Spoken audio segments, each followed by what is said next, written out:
గౌరవ సభ్యులు కూడా అడిగారు అధ్యక్ష.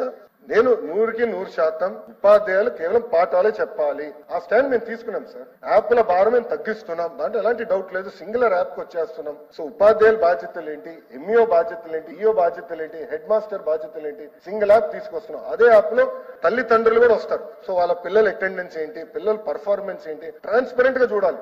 ప్రైవేట్ స్కూల్ కి ధీటుగా బెటర్ గా మనం చేయాలనే లక్ష్యంతో చేస్తున్నాం. సో ఉపాధ్యాయులు కేవలం పాఠాలే చెప్పాలని నిర్ణయం తీసుకున్నాం. పిల్లల్ని రాజకీయ కార్యక్రమాలు పంపించదు, గౌరవ ముఖ్యమంత్రి గారి ప్రోగ్రామ్ ఉందని తీసుకెళ్లి గత ప్రభుత్వం లాగా దారి పొడుగున నుంచోబెట్టద్దని నేను చెప్పాను అధ్యక్ష. గత 10 నెలలు మేము అదే పాటిస్తున్నాం. పిల్లలు స్కూల్లో ఉండాలా, పాఠాలు కరెక్ట్ గా నేర్చుకోవాలా, వాళ్ళు ప్రయోజకులుగా మారాలి. అది మా లక్ష్యం అధ్యక్ష. దాంట్లో ఎలాంటి డౌట్ లేదు. మీకు తెలుసు యూనియన్స్ తో గత ప్రభుత్వంలా కాదు అధ్యక్ష, పరదాలు కట్టుకుని ఎవరు తిరగట్లా. యూనియన్స్ తో మేము మీటింగ్ పెడుతున్నాం. ప్రతి ఫ్రైడే 11 to 2 కమిషనర్ గారు కూర్చుంటున్నారు, యూనియన్స్ ని కలుస్తున్నారు. వాళ్ళకి సమస్యలు ఉంటే అన్ని సమస్యలు ఎవరో తీర్చలేం, దేవుడు కూడా తీర్చలేడు. కానీ ఒక పాజిటివ్ ఎన్వైరన్మెంట్ మనం బిల్డప్ చేస్తున్నాం. నేను కూడా 5:30 గంటలు కూర్చున్నా అధ్యక్ష యూనియన్స్ తో. టీచర్ ట్రాన్స్ఫర్ యాక్ట్ ఎన్ని సంస్కరణలు తీసుకురాగలుగుతున్నాం అంటే ఉపాధ్యాయులు సహకరించారు కనుక నేను తీసుకురాగలుగుతున్నా. ఇవన్నీ చాలా డీటెయిల్ గా డిస్కస్ చేసి చేస్తున్నాం అధ్యక్ష.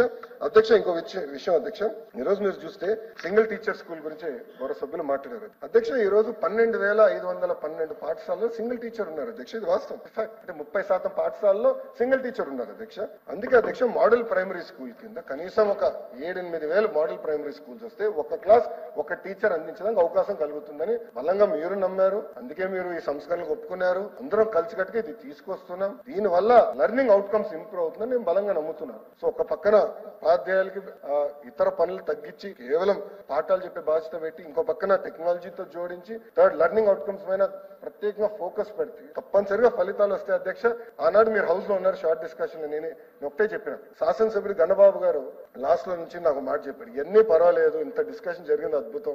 ఏ రోజైతే తల్లిదండ్రులు వచ్చి ప్రభుత్వ పాఠశాలలో మా పిల్లలు చేసిన రికమెండేషన్ లెటర్ ఇవ్వండి అని అంటారో అప్పుడే ప్రభుత్వ పాఠశాల నాణ్యత పెరిగిందని మనం బలంగా నమ్మగలుగుతామని చెప్పారు.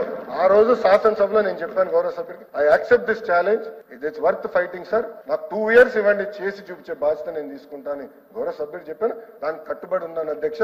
తప్పనిసరిగా చేసి చూపిస్తాను.